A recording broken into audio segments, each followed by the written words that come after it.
إنه يتعلم إزاي يدير البيزنس أونر. صح. يعني خليني أقول لك على هي مش تجربة لكن هو قياس أنت بتشوفه يوميا. من 30 40 سنة مثلا إحنا كنا في عصر المقاول أبو جلبية. أيوة. حصل. أيوة طبعا.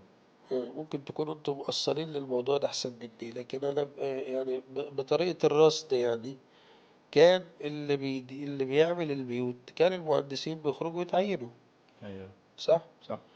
كان بالظبط مثلا من 30 سنة ولا حاجة قبل ما يتوقف كان اسمه ايه مش فاكر، كان اللي هو بيبقى فيه التعيين على طول القوى العاملة يعني. القول عامة. فكان بيخلص الكلية بتاعته بيستلم شهادة جواب التكليف وبيشتغل.